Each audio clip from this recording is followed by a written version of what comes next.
सिर्फ चोरी के समय नक्षत्र और लग्न से ही गुम हुई वस्तु का आकलन नहीं किया जाता है, बल्कि स्वर विज्ञान से भी चोरी हुई वस्तु का विचार हो सकता है। जो ज्योतिषी स्वर विज्ञान में पारंगत नहीं है, मैं दावे के साथ कह सकता हूँ, वो ज्योतिष के सारे ग्रंथों को हस्तामलक कर ले, फिर भी उसकी भविष्यवाणी सच नहीं होगी। जब तक स्वर विज्ञान का महारथी नहीं होगा, तब तक उसकी भविष्यवाणी फलित नहीं होगी।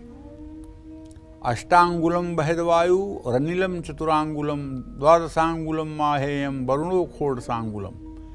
मतलब शरीर में अग्नि तत्व, पृथ्वी तत्व, जल तत्व और वायु तत्व का प्रवाह कितना होता है और आकाश तत्व का प्रवाह कितना होता है, कब कब ये तत्व चलते हैं और कब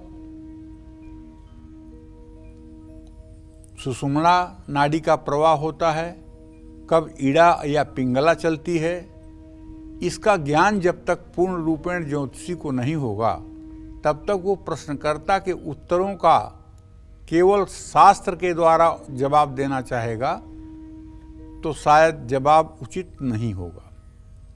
तो चोरी होने पर अगर प्रश्नकर्ता का दायां और ज्योतिषी का बायां स्वर चल रहा है, तो चोरी गई वस्तु नहीं मिलेगी या बहुत कठिनाई से मिलेगी या कुछ सख्ती से काम लेना पड़ सकता है। प्रश्नकर्ता का बायां और ज्योतिषी का दायां स्वर चलता हो तो देर से ही सही, लेकिन चोरी हुई या खोई हुई वस्तु मिल सकती है। प्रश्नकर्ता और उत्तरदाता अर्थात ज्योतिषी दोनों का अगर बायां स्वर चलता हो तो वस्तु नहीं मिलेगी या काफ़ी मुश्किलों के बाद मिलेगी। प्रश्नकर्ता का सुषुम्ना स्वर और ज्योतिषी का बायां स्वर चलता हो तो वस्तु का पता लगाना बहुत मुश्किल हो जाएगा, बहुत मुश्किल हो जाएगा। पता ही नहीं चलेगा कि सामान कहाँ गया। ठीक है, तो ये बहुमत अशुभ है, वस्तु के मिलने की उम्मीद शून्य है। प्रश्नकर्ता का बायां और ज्योतिषी का सुषुम्ना स्वर चलता हो तब भी वस्तु न तो उसका पता चलेगा और न ही वो वस्तु मिल पाएगी, और वो वस्तु चोरी होते ही उसको नष्ट भ्रष्ट कर दिया गया है, इसलिए उसका पता नहीं चलेगा।